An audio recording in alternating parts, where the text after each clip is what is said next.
ഞങ്ങൾ ഏറ്റവും കൂടുതൽ കാണുന്നത് രാവിലെ വന്നു കഴിഞ്ഞാൽ ഇവിടെ ഇവരുമായിട്ട് ഇടപഴകുന്നതാണ്. ഞാനൊക്കെ 18 വർഷത്തിൻ്റെ അടുത്തായി ഞാനിവിടെ കച്ചവടം ചെയ്യുന്നത്. അപ്പോൾ ഞാൻ നമ്മളെ ഫാമിലിനേക്കാൾ ഏറ്റവും കൂടുതൽ അടുപ്പം ഇവരുമായിട്ടാണ്. അതിൽ ഇന്ന് കാണുന്ന ആളുകൾ ഈ കടകളൊക്കെ നടത്തുന്ന ആരെങ്കിലും ഒക്കെ ഈ ദുരന്തത്തിൽ പെട്ടുപോയിട്ടുണ്ടോ അറിയോ? നമുക്ക് മുണ്ടക്കായിൽ ഒരു 7ഓളം കടകളും അവരുടെ കുടുംബങ്ങളും വീടും കടകളും അടുപ്പിച്ചായിരുന്നു. അത് പോയിട്ടുണ്ട്, ഒരുമിച്ച് അതൊക്കെ പൂർണ്ണമായും പോയിട്ടുണ്ട്. അതിന് പുറമെ നമുക്ക് ഇവിടെ താഴ്ഭാഗത്തിലെ ഒരു 3-4 ഫാമിലിൻ്റെ അതിൽ ഭാഗ്യവുമായിട്ട് പൂർണ്ണമായിട്ടും അവർ പോയിട്ടുണ്ട്. പിന്നെ എൻ്റെ അയൽവാസി ഒരു ഹംസക്ക എന്ന് പറയുന്ന ആളുടെ അവരെ പേരക്കുട്ടികൾ അതൊക്കെ ഇതിലും മരിച്ചിട്ടുണ്ട്. അപ്പോൾ അതൊക്കെ ഒരു കടയുടമകൾ ഈ ഭാഗങ്ങളിലൊക്കെ കുറേയേറെ കടകളുണ്ട്. ഒരു കടയുടമ നമ്മുടെ ഇപ്പോൾ ചേരുന്നുണ്ട്. നിങ്ങളുടെ പേരെന്താ? എൻ്റെ നിയാസ്. നിങ്ങളുടെ എത്ര കടയുണ്ടായിരുന്നു ഇവിടെ? ഞങ്ങളിവിടെ 70ഓളം കടകളാണ് ഈ ചൂർമല പ്രദേശത്തുള്ളത്. എൻ്റെ കട തൊട്ട് താഴെയാണ്. ഇതൊക്കെ നമ്മളെ സുഹൃത്തുക്കളുടെ കടയാണ്. ഇത് ഞങ്ങളെ ഒരു മില്ലാണിത്. മില്ലായിരുന്നു അല്ലേ? മില്ലായിരുന്നു. ആ മില്ലിൻ്റെ അവശിഷ്ടങ്ങൾ ജസ്റ്റ് കാണിക്കും.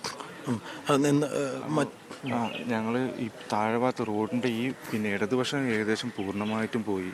വലതുവശത്തിരിക്കുന്ന ഈ കടകൾ ഭാഗികമായിട്ട് അത് നശിച്ചു. പിന്നെ സാധനങ്ങൾ സ്റ്റോക്ക് നശിച്ചതിന് പുറമെ അതിന് തുറന്നിട്ടും കാര്യമില്ല. ഇവിടുത്തെ നമ്മളെ കസ്റ്റമേഴ്സാണ് കംപ്ലീറ്റ് പോയിരിക്കുന്നത്.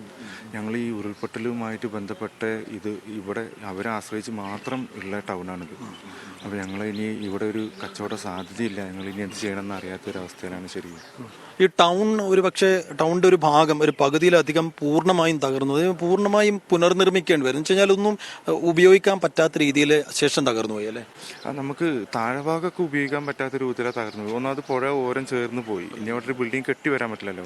പക്ഷെ അതിന് പുറമെ പറഞ്ഞാൽ ഇത് പുനർനിർമ്മിച്ചു കഴിഞ്ഞാൽ ഇവിടെ ഒരു കച്ചവട സാധ്യത ഇനിയില്ല. ഒരു 100 രൂപയുടെ കച്ചവടം പോലും നമുക്ക് ഇനി ഇവിടെ ചെയ്യാൻ കഴിയില്ല. അത് മാത്രമല്ല ഞങ്ങൾ മാനസികമായിട്ട് വളരെയധികം പ്രയാസത്തിൽ എന്ന് പറഞ്ഞാൽ ഞങ്ങൾ ഏറ്റവും കൂടുതൽ കാണുന്നത് രാവിലെ വന്നു കഴിഞ്ഞാൽ ഇവിടെ ഇവരുമായിട്ട് ഇടപഴകുന്നതാണ്. ഞാനൊക്കെ 18 വർഷത്തിൻ്റെ അടുത്തായി ഞാനിവിടെ കച്ചവടം ചെയ്യുന്നത്. അപ്പോൾ ഞാൻ നമ്മളെ ഫാമിലിനേക്കാൾ ഏറ്റവും കൂടുതൽ അടുപ്പം ഇവരുമായിട്ടാണ്. അതിൽ ഇന്ന് കാണുന്ന ആളുകൾ ഈ കടകളൊക്കെ നടത്തുന്ന ആരെങ്കിലും ഒക്കെ ഈ ദുരന്തത്തിൽ പെട്ടുപോയിട്ടുണ്ടോ അറിയോ? നമുക്ക് മുണ്ടക്കായിൽ ഒരു 7ഓളം കടകളും അവരുടെ കുടുംബങ്ങളും വീടും കടകളും അടുപ്പിച്ചായിരുന്നു. അത് പോയിട്ടുണ്ട്, ഒരുമിച്ച് അതൊക്കെ പൂർണ്ണമായും പോയിട്ടുണ്ട്. അതിന് പുറമെ നമുക്ക് ഇവിടെ താഴ്ഭാഗത്തിലെ ഒരു 3-4 ഫാമിലിൻ്റെ അതിൽ ഭാഗ്യവുമായിട്ട് പൂർണ്ണമായിട്ടും അവർ പോയിട്ടുണ്ട്. പിന്നെ എൻ്റെ അയൽവാസി ഒരു ഹംസക്ക എന്ന് പറയുന്ന ആളുടെ അവരെ പേരക്കുട്ടികൾ അതൊക്കെ ഇതിലും മരിച്ചിട്ടുണ്ട്. അപ്പോൾ അതൊക്കെ വലിയ ഭയങ്കര ഒരു വിഷമമുള്ള കാര്യങ്ങളാണ്. നിങ്ങളുടെ പേര്? എൻ്റെ നിയാസ്. അപ്പോൾ നിയാസിനെ പോലെ ഒട്ടനവധി മനുഷ്യർ, വ്യാപാരികൾ, അവരുടെയൊക്കെ ജീവിതം വലിയ ചോദ്യചിഹ്നത്തിലാകുന്ന ഒരു അങ്ങേയറ്റം ദുഃഖകരമായ ഒരു കാഴ്ച കൂടിയുണ്ട്. നമ്മുടെ കൂടെ ഒരാൾ കൂടിയുണ്ട്. നിങ്ങളെ ഏട്ട പേരൻ്റെ എന്തായിരുന്നു? അശോകൻ്റെ ഒറ്റ കണ്ണ ഈ ഓട്ടോ അശോകൻ്റെ ഓട്ടോ ആണ്. ഈ ഓട്ടോ ഇത് മണ്ണിൽ ചെളിയിൽ പുതഞ്ഞു നിൽപ്പാണ്. ഒരു തരത്തിലും ഉപയോഗിക്കാൻ പറ്റാത്ത രീതിയിൽ ഈ ഓട്ടോ തകർന്നു പോയി. അപ്പോൾ ആ ഓട്ടോ ഓടിച്ചിരുന്ന അശോകൻ, അദ്ദേഹം ചൂരൽമല സ്വദേശിയാണ്. അദ്ദേഹം നമ്മോടൊപ്പം ചേരുന്നുണ്ട്. അപ്പോൾ അന്ന് ഈ ഓട്ടോ എവിടെ ഉണ്ടായിരുന്നു? ഈ ഓട്ടോ ഇവിടെ രാത്രി 11 മണിക്ക് ഇവിടെ വെച്ച് പോയതാണ്. ഞാൻ എന്നും എൻ്റെ വീട്ടിൻ്റെ അവിടേക്ക് കൊണ്ടുപോകല്. പക്ഷെ അന്ന് പെരും മഴയായതുകൊണ്ട് ചളിയൊക്കെ ആയതുകൊണ്ട് അങ്ങോട്ട് കൊണ്ടുപോകാൻ കഴിയാത്തൊരവസ്ഥ. വീട് എവിടെ?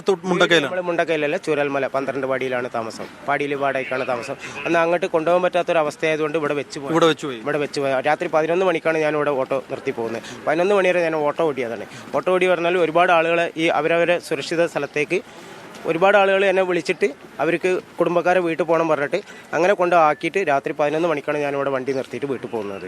അങ്ങനെ ഒരുപാട് ആളുകൾ ഈ പാടിയിലൊക്കെ ഉള്ള ആളുകളൊക്കെ എന്നെ വിളിച്ചിരുന്നു, ഞങ്ങൾക്ക് ഇവിടുന്ന് മാറണം, ഞങ്ങളെ കുടുംബക്കാരെ വീട്ടിൽ പോകണം പറഞ്ഞിട്ട് അങ്ങനെ അവരെ കൊണ്ടുപോയി വീട്ടിൽ കൊണ്ടുപോയി ആക്കി. അത് കഴിഞ്ഞിട്ടാണ് ഞാൻ 11 മണിയാകുമ്പോൾ ഓട്ടോ ഇവിടെ വെച്ച് വീട്ടിൽ പോയി. അത് കഴിഞ്ഞിട്ടാണ് ഈ സംഭവമൊക്കെ നടക്കുന്നത്. അല്ലാതെ ദുരന്തം ഞാൻ അറിയുന്നത് 1 മണി 1:15 ആയപ്പോൾ ഞാൻ ഇത് അറിഞ്ഞപ്പോൾ ഞാൻ ആ വീട്ടിൽ ഉറക്കം വരുന്നില്ല. ഞാനപ്പോൾ നീച്ച് ഓടി ഇങ്ങോട്ട് വന്നു, ടൗണിലേക്ക് വരാൻ വേണ്ടി വന്നപ്പോഴാണ് ആ പാലത്തിൻ്റെ അപ്പുറം വരെ എനിക്ക് വരാൻ കഴിഞ്ഞുള്ളൂ. ഇങ്ങോട്ട് വരാൻ കഴിഞ്ഞില്ല. ഇവിടെ അന്ന് നോക്കുമ്പോൾ നിരന്ന് കിടക്കിയിരുന്നു, ഒരു നിരപ്പായ ഒരു സ്ഥലമായി മാറിയിട്ടുണ്ടായി. പിന്നെ ഇങ്ങോട്ട് കടക്കാൻ കഴിഞ്ഞില്ല. പിന്നീട് രണ്ടാമതൊരു സൗണ്ട് കേട്ടപ്പോഴാണ് ഞാൻ ഓടി രക്ഷപ്പെട്ടത്. ആ രണ്ടാമത് സൗണ്ട് ഇപ്പോഴും ചെവിയിൽ നിന്ന് പോകുന്നില്ല. ആ മോളിച്ച അത്രയും വലിയൊരു ഭയാനകമായ ഒരു ശബ്ദമായിരുന്നു അന്ന് രാത്രി വന്നത്. ആ ശബ്ദം കേട്ടിട്ടാണ് ഞാൻ ആ പാടിയിലേക്ക് ആ ബംഗ്ലാവിലേക്ക് ഓടിക്കറി.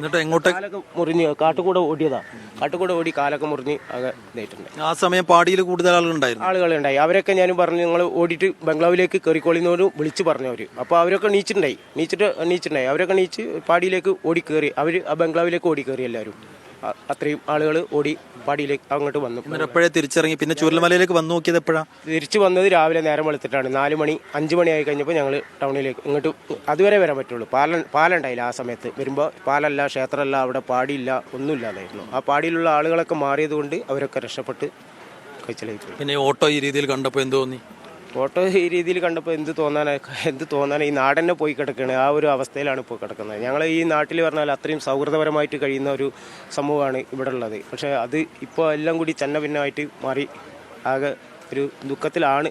എൻ്റെ കുടുംബമൊക്കെ ഉറ്റവരും ഉടയവരൊക്കെ പോയി കിടക്കുക. ഞാൻ ഈ വണ്ടിയിൽ ഒരുപാട് ആളുകളെ യാത്ര ചെയ്ത് ഒരുപാട് ആളുകളെ പരിചയമുള്ള ആളാണ്. പക്ഷെ അവർ കുറേ പേര് ഇന്നില്ല. അവർ രാവിലെ ഒരു നേരം വെളുത്ത് ഇത് കഴിയുമ്പോഴത്തേനും ആളില്ലാതായിട്ടുണ്ട്. അശോകൻ്റെ കുടുംബമുണ്ട്. കുടുംബം ക്യാമ്പിലാണ്, അവർ ക്യാമ്പിലാണ്. ഇപ്പം ഞാനിവിടെ ഒറ്റയ്ക്കാണ് താമസം.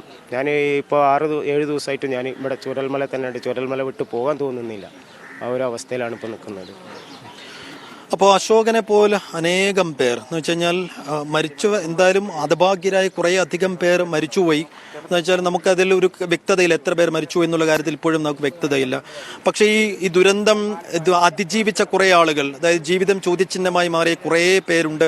ചൂരൽമലയിലും മുണ്ടക്കയിലും ഒക്കെ ദുരിതാശ്വാസ ക്യാമ്പിൽ കഴിയുന്ന ആളുകൾ. അതിൽ അച്ഛനമ്മമാർ നഷ്ടപ്പെട്ട മക്കളുണ്ട്, മക്കൾ നഷ്ടപ്പെട്ട അച്ഛനമ്മമാരുണ്ട്.